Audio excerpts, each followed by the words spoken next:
messengers as bringers of good tidings and warners, so that mankind will have no argument against Allah after the messengers. And ever is Allah exalted in might and wise.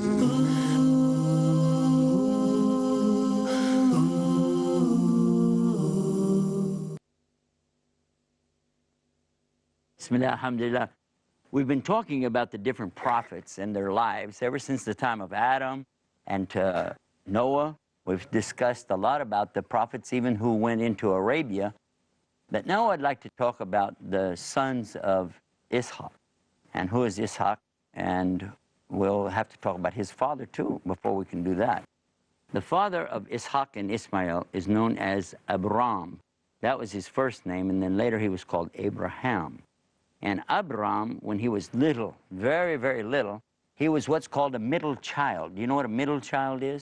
That's like somebody's the oldest, somebody's the youngest, and somebody's in between. And some of you might be middle children. And we say that the middle child always has a problem, because the first one, he gets all the attention, you know? And then another one is born, and then the baby is born, and then they give all the attention to the baby, but the middle child, he doesn't get much attention. So anyway, Abram was a middle child.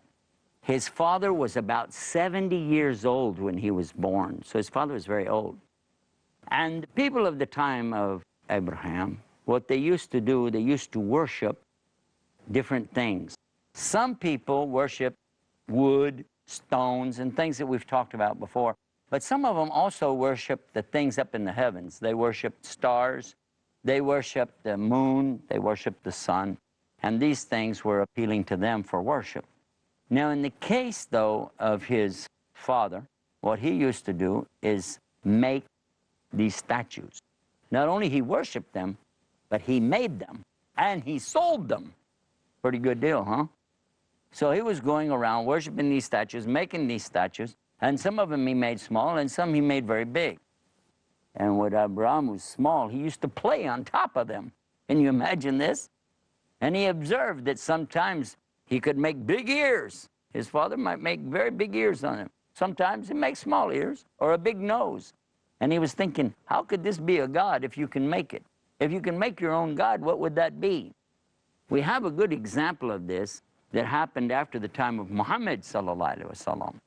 Omar ibn Khattab, when he was the caliph after the death of Muhammad sallallahu alaihi wasallam, he was sitting there and he started just crying.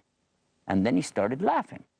So some of the people went to him and they said, "Oh, Amir al-Mu'mineen, leader of the believers, we'd like to ask you a question." By the way, they were afraid of him, so they said, "Is it okay if we ask a question, you know?" He said, "Yes, Fadl, what is your question?" He said, "Well, we saw you were crying, and then you were laughing, and it was strange to us." He said, "Oh, as far as when I was crying," he said, "in the days of ignorance in Jahiliyyah, we used to do some very bad things. We were superstitious. We were dumb, you know? And what we used to do, if a girl was born, we used to take the baby girl into the desert and bury her alive." He said, "And I had to do that with my own baby daughter when she was born, and took her into the desert and buried her in the sand." And he said, "And this makes me cry even now." He said, "As far as when I was laughing, one day when some people came from a far distance to worship by the Kaaba there in Mecca, they brought all their gods with them. And I found I didn't have any god with me, and I would like a god, but I had some dates, rotab." And he said, "I shaped the dates on the stem that they were on and made a god from it, so I had something to worship. But later I got hungry, so I ate it." And that makes us laugh even today. How can you make a god and then eat it? Well, and exactly this is the point that Abraham was having in his mind. How can you make this statue and then worship it? How, when you took the stone, you cut the stone or the sticks or whatever, and then you stand it up there and you talk to it and you know it can't hear you and you know it's never going to answer you. How is this? So some of you remember the story, but I'd like to tell this again for the emphasis of the story and how it fits here. Because what happened one day, Abraham, he went into the big temple where they kept all the statues, the stone figures, the stick figures, even the great big one. They had a huge one with the big ears. Yeah. So he went in there and he took a mallet. Now, a mallet is like a sledgehammer. It's a really big hammer, big hammer. And he went in and he started smashing and crashing and thrashing and destroying all and breaking them into pieces until there was what? Nothing but junk everywhere, except which one? The big one. He left the big one. What did he do? He put the hammer right by the big one, and he left.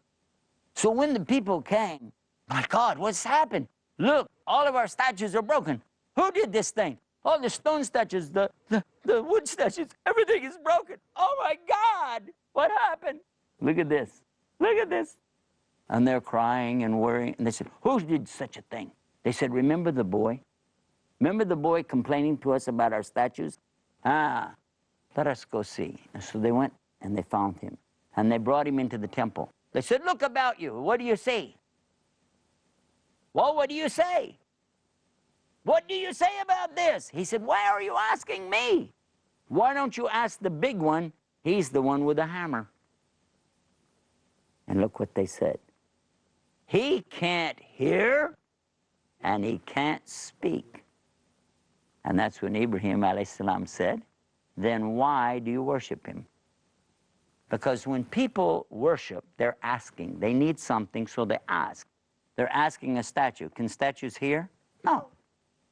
It doesn't matter how big you make the ears, they still can't hear. Huh?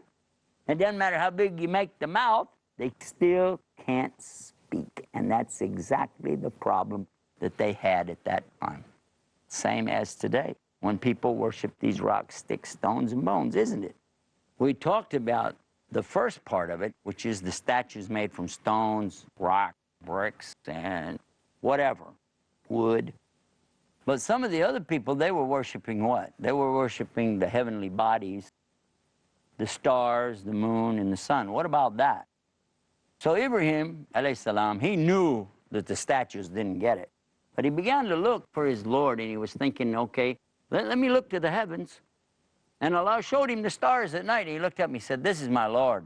Because it's big and it's out there, you know. He saw this one big star. He said, there you go. But what happened? The star set. And he said, oh, I don't like the things that set. And then what? Allah showed him the moon. There's the moon. That, well, the moon's bigger, right? He said, there, that's my Rabb. That's my Lord right there. But it also set. And he's like, oh, man, what's up with this? That's not right. This isn't, you know, unless Allah guide me, what am I going to? And then Allah showed him the sun. In the day the sun comes, he said, now there, that's something big, isn't it? The sun. But when it went down, he said, that doesn't make any sense. And then he realized all of that is also false too.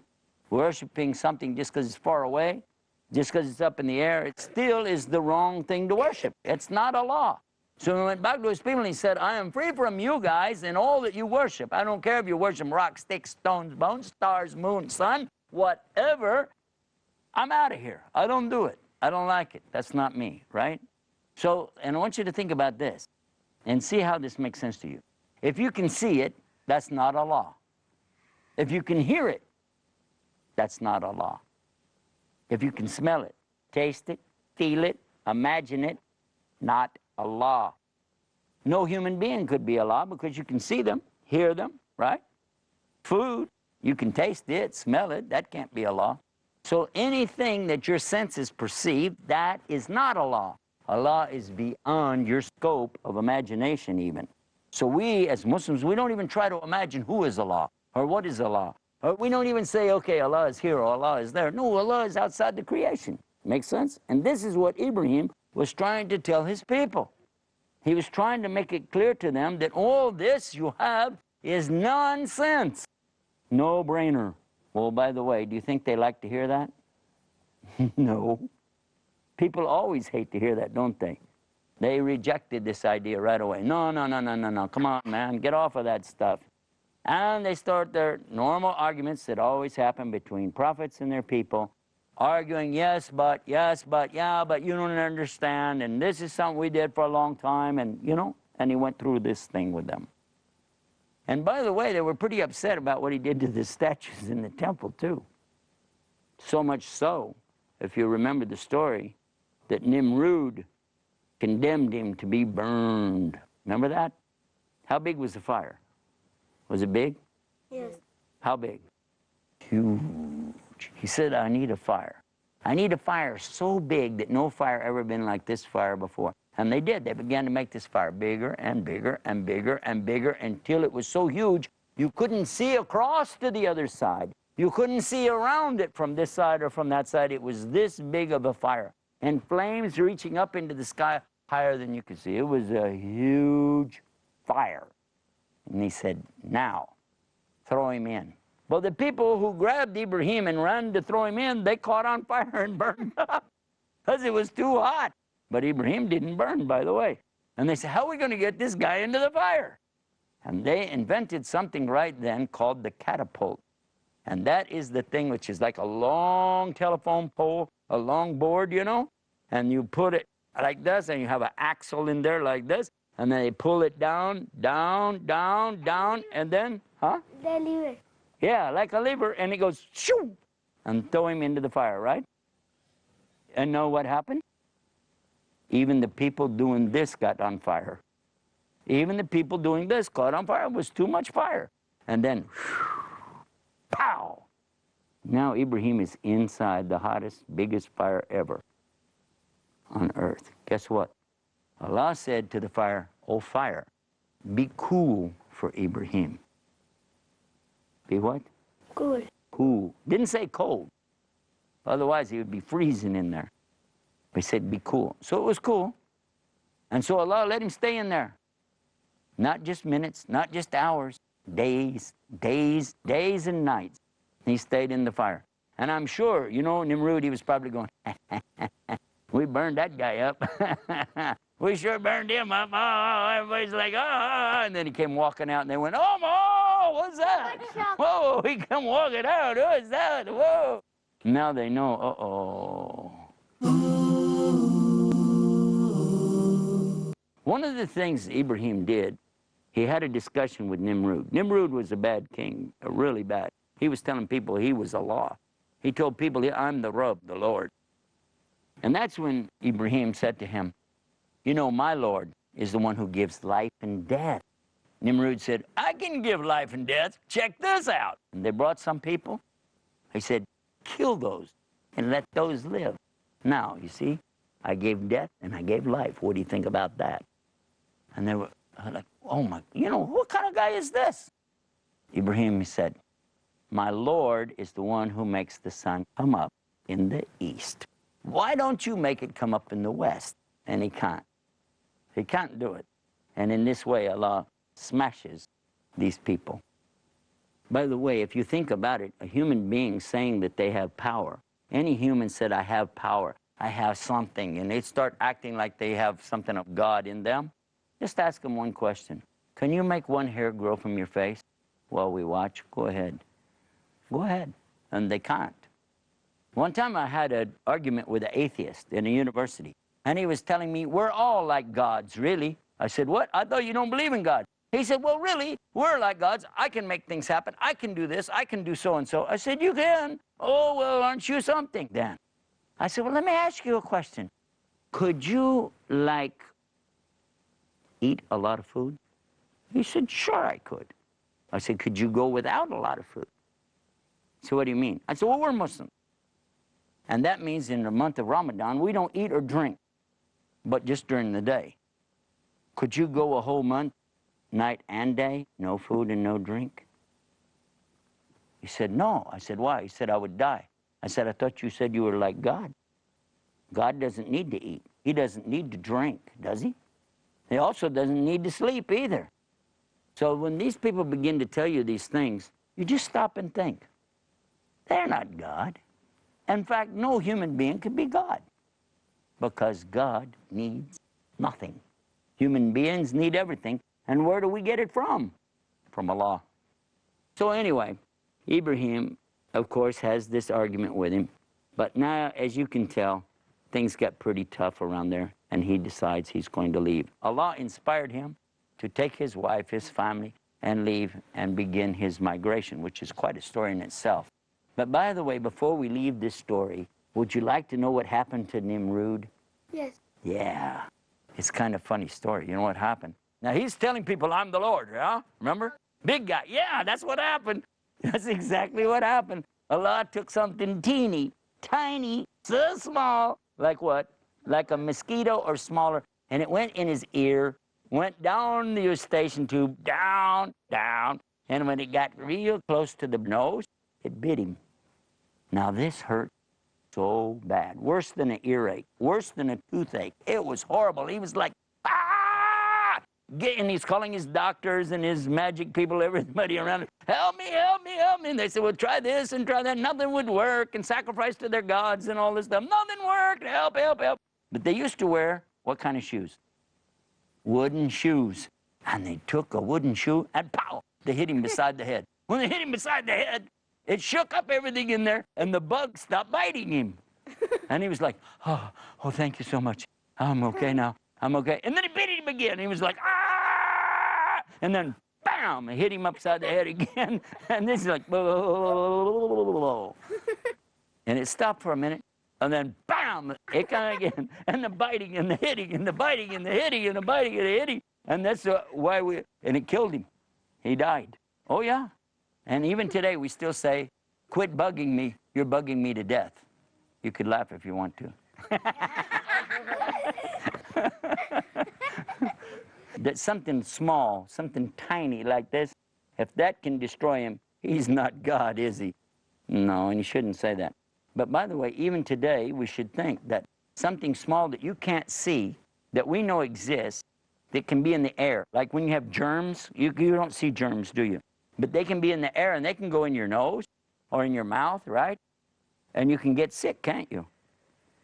So somebody could be real tough. Ha, ha, ha, ha, ha. I will do this. I will do that. He didn't say, inshallah. He didn't say, God will, huh? But something real small Allah could put in him, and he could be sick and even die. So we should be very careful about being proud in front of Allah. Well, anyway, Ibrahim, he started traveling. And after he traveled around, he went through Egypt, and while he was in Egypt, he got a gift from the king. What the gift was, that they gave him his next wife, which he had Sarah with him. Now he has his next wife, which is Hajar. And he has now these two wives, and they're traveling. And he became older and older and older. And after he was 90 years old, he started praying to Allah. Remember now, his father was probably about 70 when he had him. Now here he's 90, and he's saying, I don't have any kids at all, you know? So if I don't have any children, then what I'm teaching as far as belief in Allah, it's going to be lost. And I wish somebody would continue, and I wish I have somebody, maybe a servant boy or anybody who I could just, and he's asking Allah, you know, help me, and get somebody who I can have for like a son.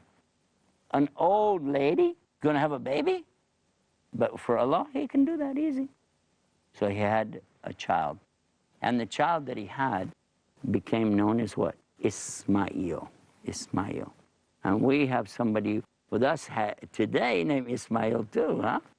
And in English, we call him Ishmael. Ishmael. When Ismail began to grow, there was something that happened. Allah came and tested Ibrahim in a strange way. He let him have a vision of sacrificing his son. And this sacrifice was very serious to Ibrahim, because he thought, well, maybe it's just that I need to take him to the place of worship in Mecca, because this was something in his mind too. But maybe Allah really wants me to sacrifice him. So he took his son, sacrificed him. His son said, is this from Allah? He said, yes, it is. He said, then you'll find me patient. Go ahead. And he cooperated with him. And Ibrahim tried to pass the knife right across his son's neck, but Allah didn't let it cut. Even no cutting, nothing. And then Allah sent the ram. We talked about it before, you remember. But now here came this big sheep. Allah had him to sacrifice this instead of his son. And then he understood that he should sacrifice his son another way, which was to take his mother and him out to where? The desert of Mecca, and leave him by the ancient house of Allah, which is called the Kaaba, the first place of worship, the Kaaba in Mecca. And that's where he left him. Now, when he left him there, it was kind of strange in a way, because there they were. They had an animal skin full of water to drink and some things. And then all of a sudden, Ibrahim started walking away. Hajar, his wife, goes, hey, what's up with this? Where you going? And he kept walking. Excuse me, where are you going? Keeps walking. Ibrahim, hello. And he keeps going. And she says, is this from Allah? You see, they are smart. She's a prophet's wife. She understands. Is this from Allah? And he let her know, yeah. He gave a signal. Yeah, and she understood. Okay, I'll be patient. Same as the son had said, I'll be patient. Because when something's from Allah, we have to learn how to be really patient. Well, anyway, the next thing that happened, Ibrahim got so far out of the city, and then he stopped where they couldn't see him, and he turned back and looked, and he made dua for them. He prayed. You know dua, supplication, and he prayed and asked Allah to protect them and to take care of them and give them water and give children and so and so and so. He made a lot of supplication. He left. And then what happened? Well, they ran out of water. There wasn't any more water. Now, the boy was thirsty, and he was very, very thirsty. Ismail, yeah. And what happened then? His mother realized, we got to do something. We're thirsty, really thirsty. Have you ever been really, really thirsty? So thirsty, so dry. It was worse than that. And so she went to one of the little mountains there called Safa, and she went on top of it, and she looked, and looked. Is there anybody? Is there anything? A caravan, maybe some animals. Is there anything? Nothing, nothing. So she ran down, and she went up to the other mountain. It's called Marwa. And she got up on top of that, and she looked, nothing.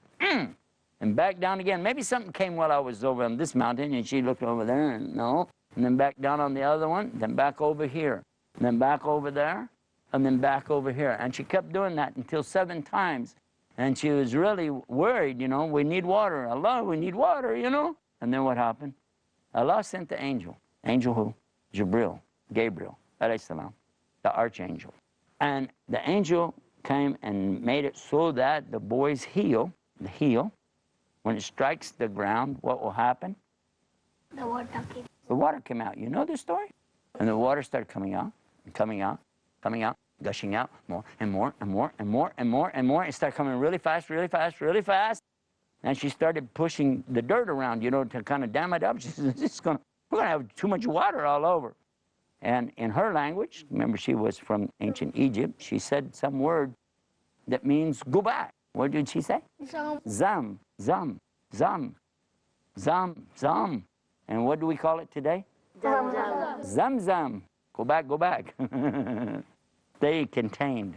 And so, and that's the story of the well of Zamzam, and it's still there today. By the way, I've been there and I've seen it. Now, even today, and you imagine this is so many thousands of years ago, but even today, that water has never run out, and it keeps giving water. So much for all the pilgrims who come, for all the people who live there.